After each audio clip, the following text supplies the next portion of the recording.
I learned so much about technology while completing this assignment. I teach in 4 different schools, and I don't have technology at 2 of my schools, let alone a dedicated music classroom.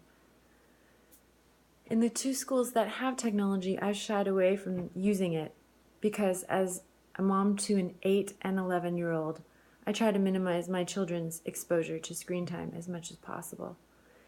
Now, after talking to many teachers this week about technology, listening to my favorite music education podcasts episodes on technology and education, and watching my kids film iMovies for fun all weekend, I now see that technology is unavoidable. To completely disallow kids to use technology altogether is to do them a disservice, because that is where our world is at, no matter how much I may dig in my heels and insist that I'm old school.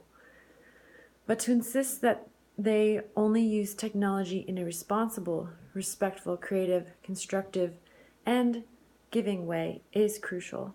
I severely limited my own children's access to mindless technology recently, and what is beginning to emerge is incredible.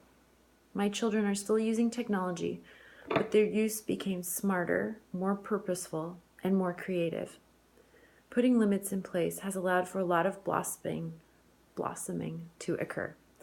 I will use this as my principal guideline to my use of technology in the classroom as well. I have 5 total. So, number 1, these are the questions I'm going to ask myself whenever I am evaluating some type of technology or app to use in the classroom to help teach my music classes. First principle: does the technology guide students towards more creative, constructive, and active learning rather than passive learning? 2, have I provided for students a clearly outlined description of how to use the technology towards meeting expectations and completing any assignments or projects? 3, does the technology assist in meeting the National Music Education Standards and I can statements within my curriculum for this particular lesson? Number 4, what is my backup plan in case the technology fails or a student misuses the technology? Number 5, how will I transition my students smoothly out of the technology and back into the classroom setting? I came to this list of questions after interviewing 3 of my colleagues. 2 are music teachers and 1 is a PE teacher.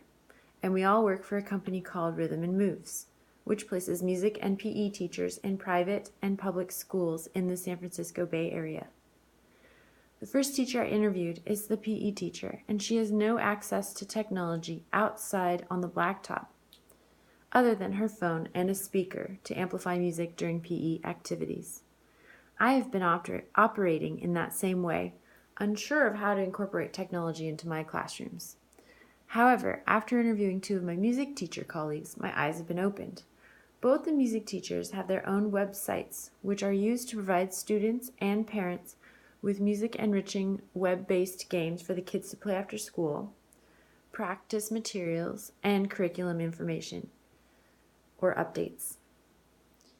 Mika, another teacher I interviewed, uses her website to direct students to pre-selected websites that the students can then use to complete projects during the entire class period. She shared a lesson plan with me for her 4th graders for when they go through their unit on percussion. During that unit, students are treated to a lesson on beatboxing. Mika hands out copies of a sheet which lists detailed instructions beginning with a YouTube video to watch and then a website to go to, along with the work that's expected to be completed by the student at the end of the class.